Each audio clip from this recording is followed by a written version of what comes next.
Praise. Check. Check. Praise. Check mo parang galing sa ano. Galing sa ilalim. Praise. Check mic.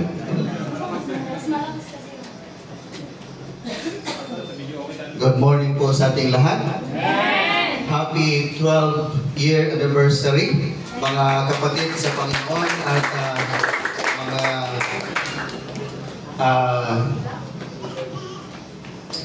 pamilya, na aking pong itinuturing po sa ECCS. Kanina po, lingon ako ng lingon. Kung sino kaya yung speaker ngayon? At kung sino yung pinapakilala nila? Kasi Matso Papito, Bogi, maalalahanin. Sabi ko, sino ba? Sino ba yung pinapakilala? Pero salamat po sa inyong mga kapatid, at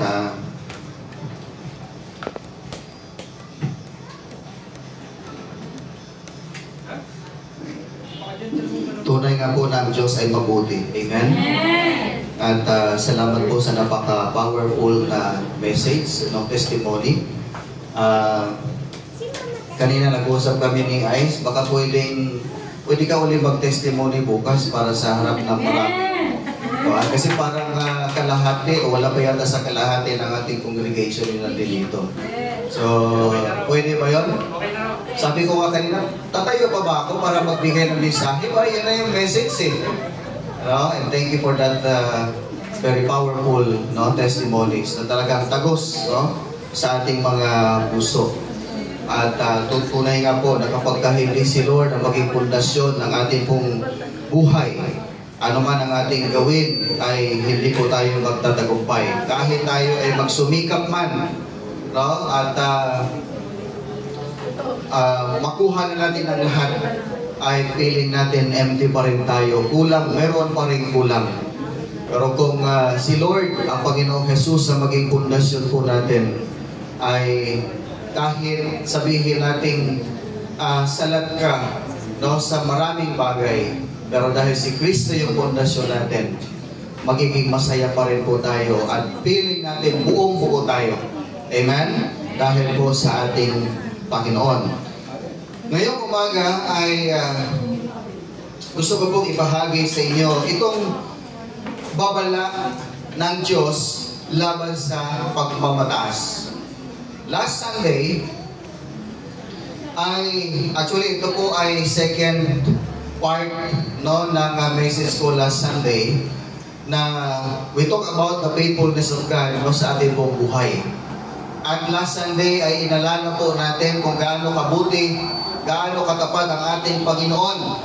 At nakita po natin personal sa ating pamilya, sa ating iglesia, sa ating community, kung gaano po katapat ang ating Panginoon. Na minsan nga ay kahit sabihin natin o isipin natin hindi tayo tapat o mayroon tayong mga pagkukulang, but the Lord our God is still faithful to us.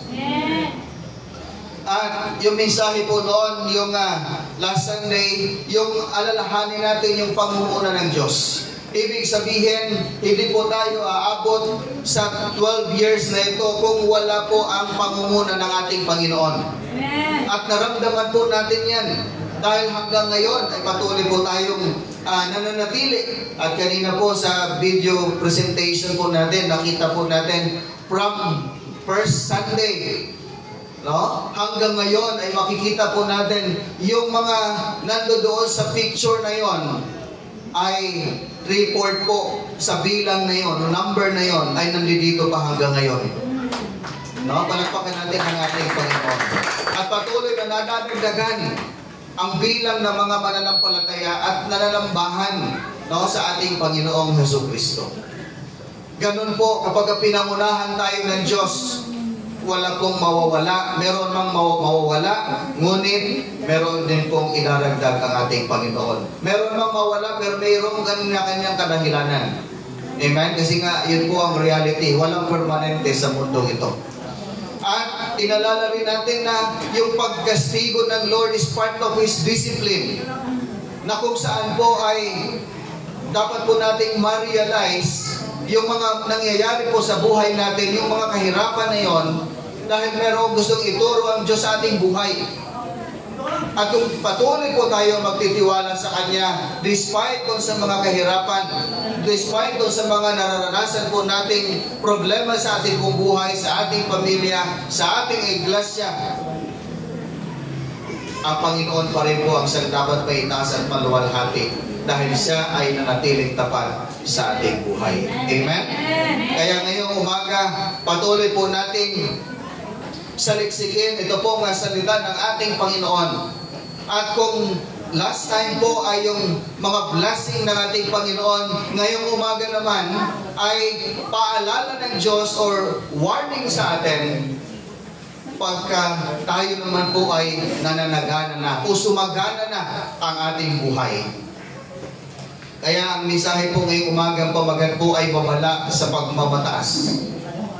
Sa ating pong pagsunod sa ating Panginoon, marami pong mga pangyayari na maaari po nating pagdaanan sa buhay. At isa na po dito, na kung saan, sabi nga dito sa chapter 8 ng Deuteronomy verse 11 to 17, dito po sinabi po ng mensahe ng ating Panginoon na pinagpala ng Diyos itong mga Israelita.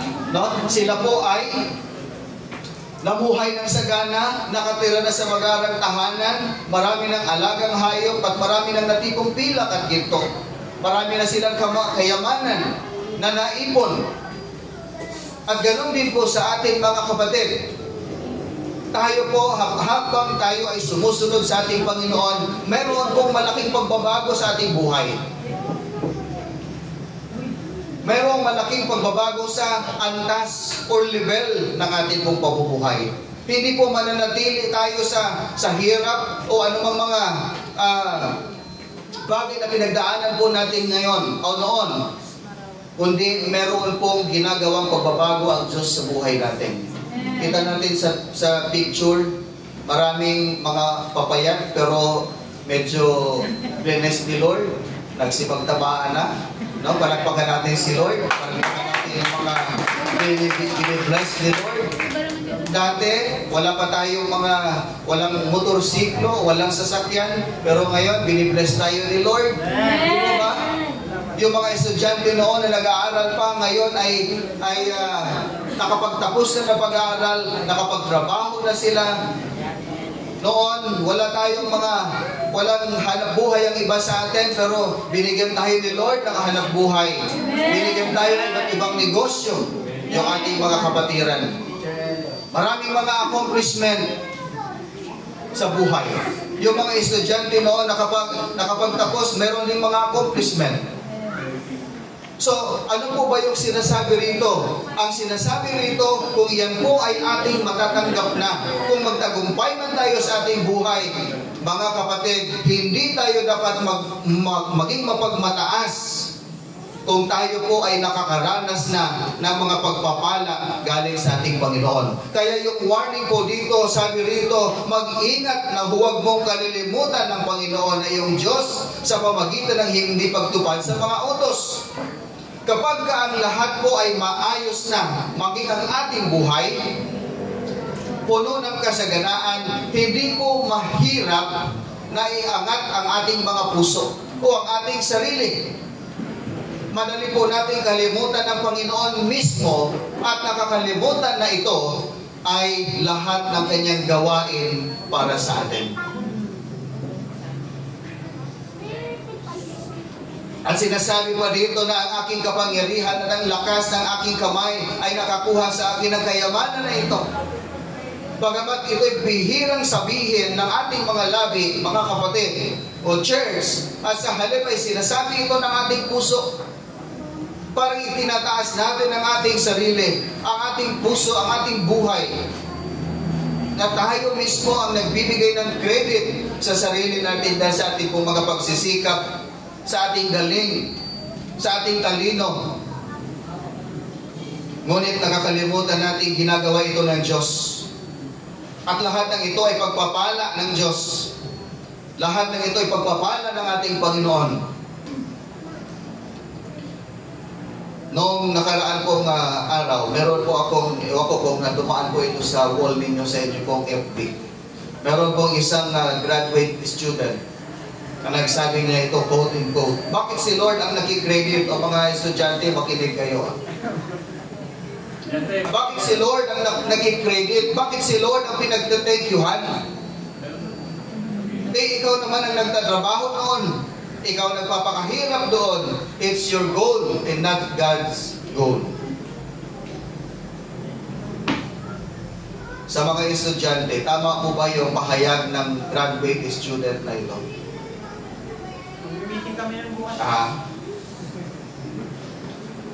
Mga kapatid ko sa Panginoon, lahat ng credit o pagkilala sa lahat ng narating mo, sa lahat ng mga accomplishment mo, mga blessings, tagumpay, trabaho, business, kayamanan, dapat ng lahat ng yan, ang pagkilala ay sa Diyos lamang. Amen?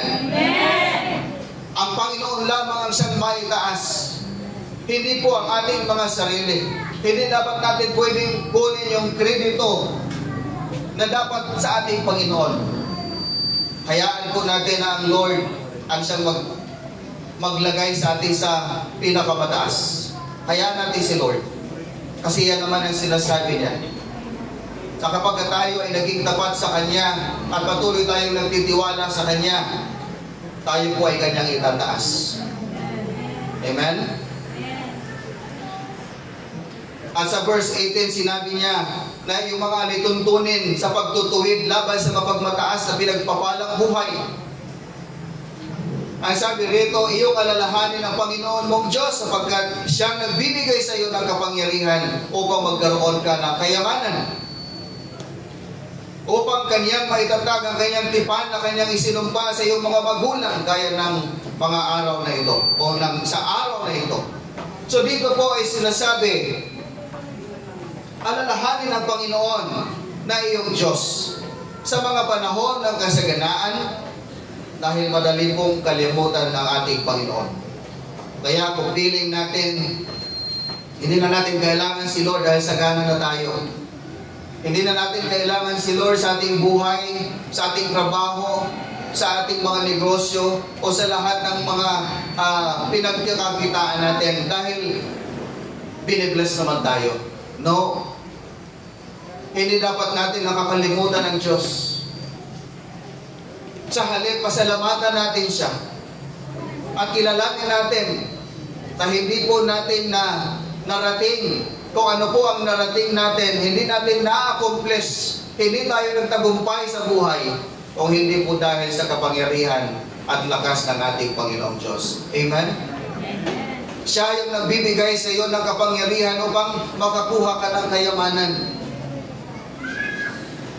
Madalas natin iniisip ang sarili natin pagsusumikap at tagumpay. Ngunit dapat natin makita na bigyan tayo ng Diyos na binibigyan tayo ng Diyos ng katawan, binigyan tayo ng isip, binigyan tayo ng talento, at lahat ng yan ay galing po sa ating Panginoon. Ikatlong alituntunin upang maitatag niya ang kanyang tipan. Ito po ay nagpapaalala sa atin kung bakit tayo pinagpapalang ng Diyos. Ang kanyang plano sa huli ay isulong nito ang kanyang walang hanggang layunin. Sa makatwid, wala tayong karapatang gamitin ang mga material na pagpapala sa higit pang makasariling layunin. Amen? Sa halip ay ginagamit natin ang ating mga mapagkukunan, itong mga pagpapala na ito, upang isulong natin ang layunin ng Diyos sa ating buhay. Kasi minsan po, kung ano yung mga pinagkaloob sa atin ng Diyos, ayun din po ang nagagamit natin laban sa Diyos. Alam niyo po kung anong ibig kong sabihin? Katulad po sa pag-aaral. Di ba? Binigyan tayo ni Lord ng karunungan, katalinuhan, para magkaroon, para ma-accomplish natin yung mga gusto natin, maging successful tayo sa buhay. Pero pagka nandoon na tayo sa tugatog ng tagumpay, itong mga pinag-aralan po natin at mga natutunan, ginagamit din ng tao para saktan ang ating Panginoon. para pahirapan ang kalooban ng Diyos. Sapagkat patuloy tayong nagmamalaki at nagmamataas dahil sa ating mga narating o sa ating mga tinatamasa sa buhay.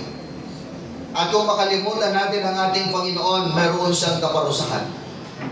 Lagi nating tandaan, mga kapatid, church, na kapag tayo po ay nakalimot sa Diyos at hindi natin nagagawang magpasalamat sa Kanya at kilalanin ang Kanyang kapangyarihan, ay meron siyang kukunin sa atin. Meron siyang aalisin sa atin.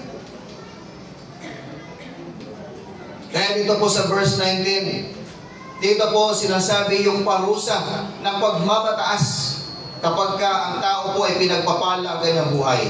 Ano pong sabi ng verse 19 and 20? Kapag siya'y tinalikdan ninyo at sasamba kayo sa Diyos-Diyosan. Pag sinabi po natin Diyos-Diyosan, hindi lamang po yung nakikita nating imahe o larawan.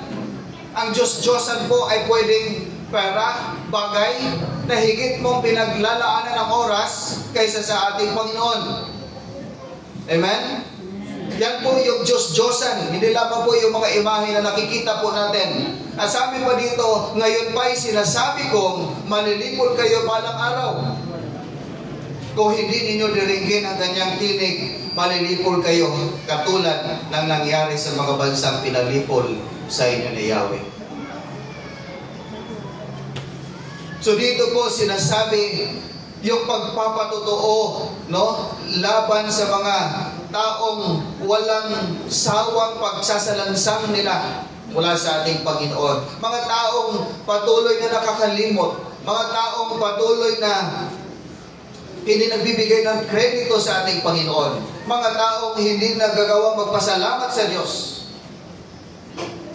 Dito po sinasabi na itong si Moses ay mahal niya ang Israel.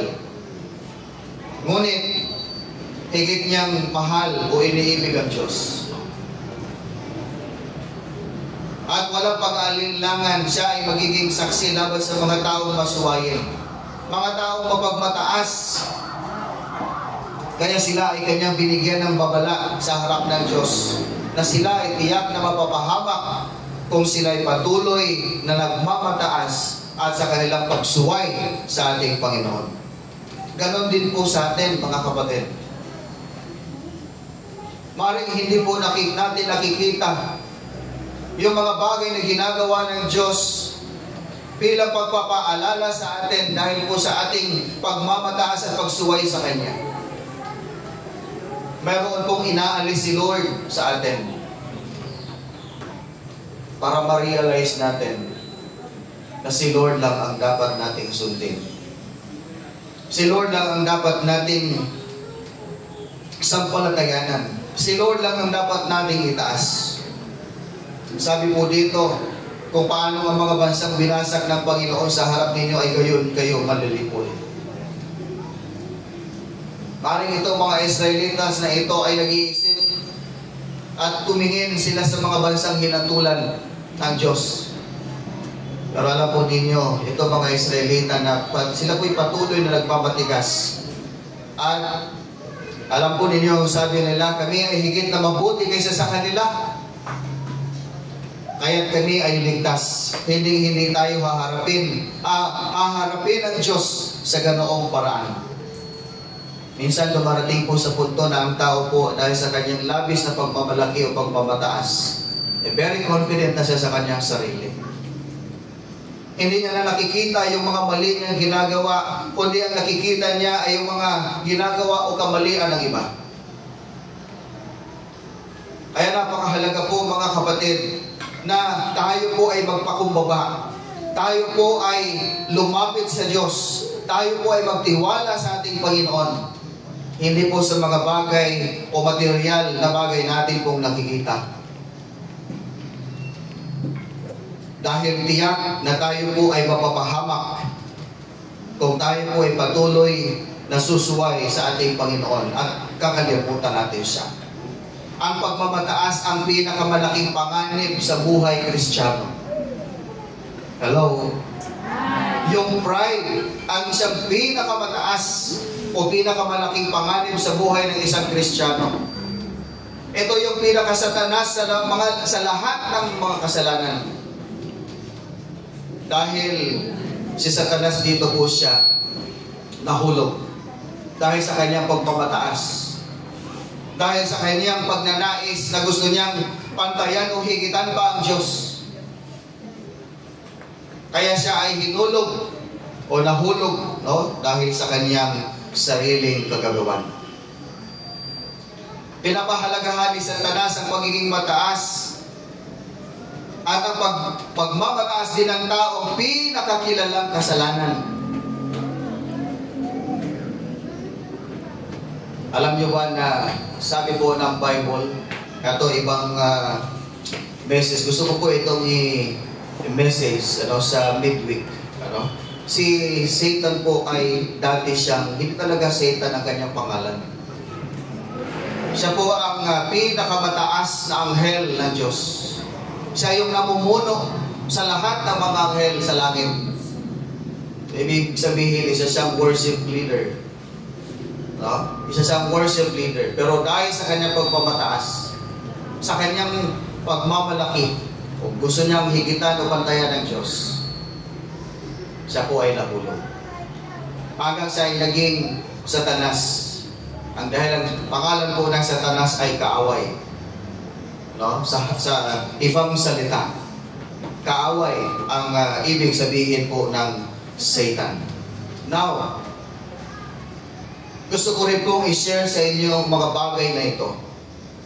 Dahil kailangan po natin ito sa ating matapat na paglilingkod at pagsunod sa ating Panginoon. Napakaganda po ng prayer kanina sa atin. No? Pastor David, thank you. Na kung saan po ay maraming mga humahadlang sa ating paglilingkod sa ating Panginoon. At higit isa na po rito ay ang kaaway, si Satan. At marami siyang ginagawang kaparaanan maliban po sa pagiging mapagmalaki o pagiging mapagmataas. Now, ano po ang mga pamamaraan ni Satan upang sirain niya ang ating buhay? Una, tandaan muna natin na si Satan ang ating kaaway at hindi ang tao, hindi ang ating mga mahal sa buhay. Amen ba? Ano nga ba yung mga pamamaraan ni Satan upang sirain niya tayo? Discouragement. Gustong-gusto ni Satan na kahinain ang ating pananampalataya. Tanggalin ang anumang tapang upang mamuhay tayo sa takot at kawalan ng pananampalataya. Dahil nga naman kung mahina ang ating loob, ay hindi po natin magagawa ang mga pinapagawa ng Diyos. Ang masaklapan nito, mga kapatid, ay wala tayong ma-accomplish sa ating buhay dahil po sa discouragement na yan na patuloy na itinatanim ni Satan sa ating mga puso at sa ating isipan. Ngunit tandaan mo, ang tagumpay ay nakasalalay sa Diyos at hindi sa iyong sarili at sa iyong sariling lakas at talino at galing. Amen? Kundi nakasalalay ang ating tagumpay sa ating Panginoon. Ikalawang paraan ni Satan upang masira ang ating buhay is yung doubt, yung pagdududa. Gusto ni Satan na pagdudahan mo ang Diyos. Gusto ng diablo na magduda ka na hindi ang Diyos ang may kontrol sa lahat ng bagay upang ikaw ay dumipende sa iyong sarili.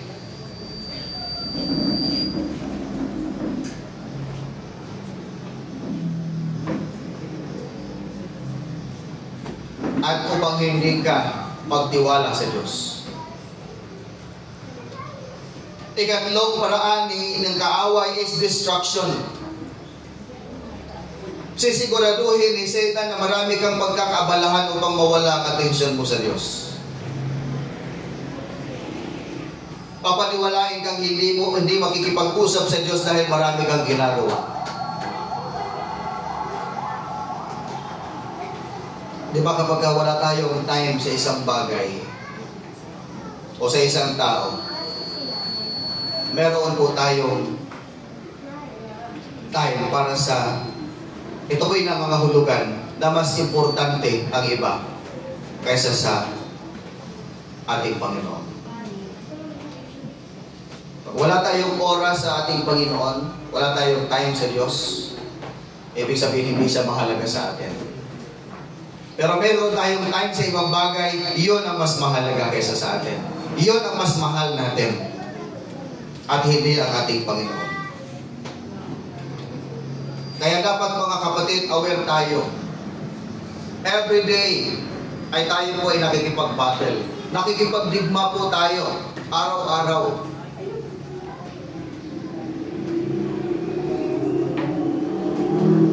Kaya yung sabi ni Pastor Dan kanina, hindi naman talaga tayo nag-worship ng Saturday. But we still worshiping the Lord every day. Amen? Amen. Ibig sabihin kanina, ay hindi ito yung nakasanayan natin. But every day is for the Lord. Amen? Every day ay pwede tayo mag-worship sa ating Panginoon. And not limited to one day or Sunday. Every day, we can worship the Lord. Dahil araw-araw po tayong nakikipagdigma. Araw-araw din po tayong mag-worship sa ating Panginoon. Amen? Amen. Araw-araw din po natin kilalanin ng Diyos na mas makapangyarihan sa kaysa ating kaaway.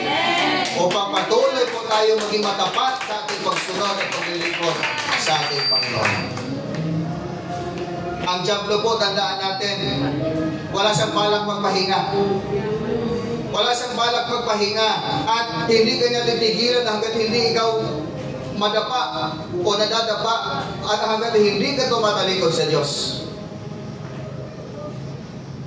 Kaya araw-araw mong sambahin ang Panginoon, no? Para kontrahin itong ginagawa ng kaaway sa ating buhay.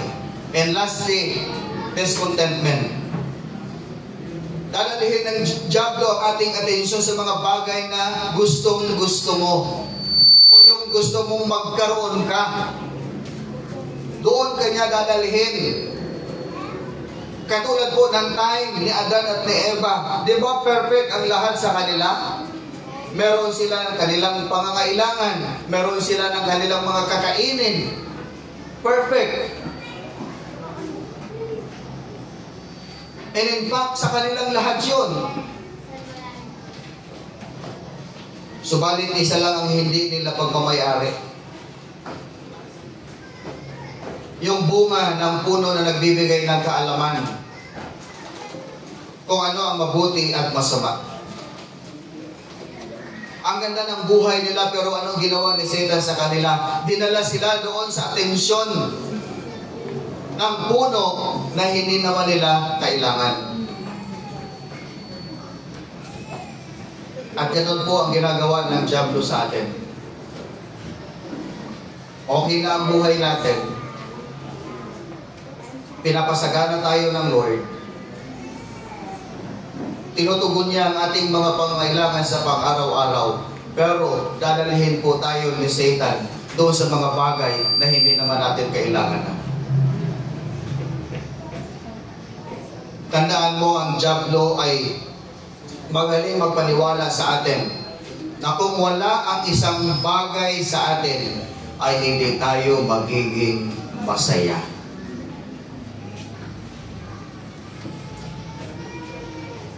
Kaya anong dapat natin gawin? Magpasalamat sa Diyos at masiyahan sa kung ano ang pinagkakaloob sa atin ng ating Panginoon. Amen? Amen. Ang pagmamataas ay kasuklam-suklam sa Diyos. Church, maiksi lamang ang ating buhay sa mundong ito. Maiksi pa rin ang ating nilalakbay. We are just only 12 years of our journey. Ibig sabihin, malayo pa ang ating lalakbayin. Maaaring marami pa sa atin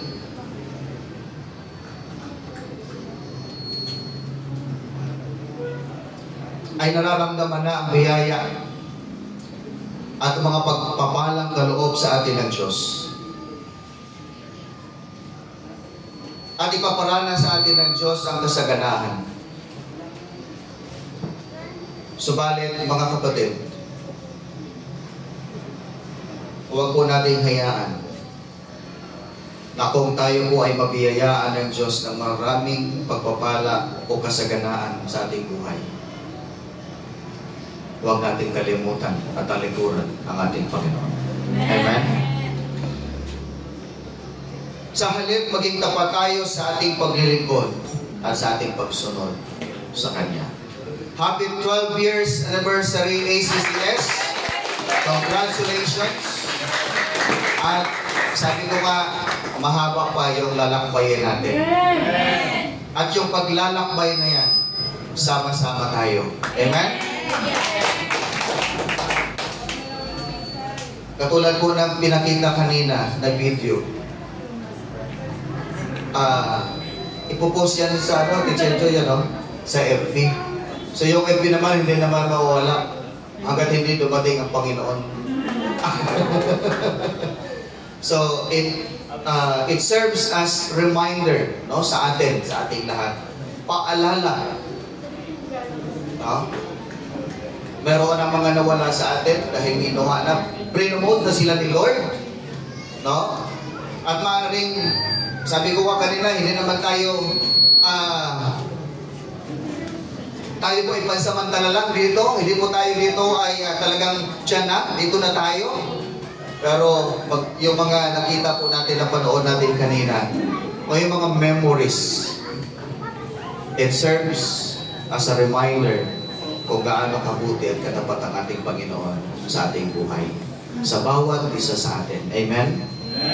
Kaya, tignan po ninyo yung katabi ninyo. Tignan yung mukha. Tignan yung mabuti yung mukha. Sana ay kasama nila yung sa paligid, no? Lahat, no? Sana hanggang bukas. Hanggang sa matapos itong celebration natin ng June, itong anniversary natin. Lagi niyong titigan ang mga mukha ng inyong katabi at mga kapwa natin mananampalataya. Na sana, ipag-pray natin, walang mawala sa kanila. Amen? Praise the Lord. To God be all the glory.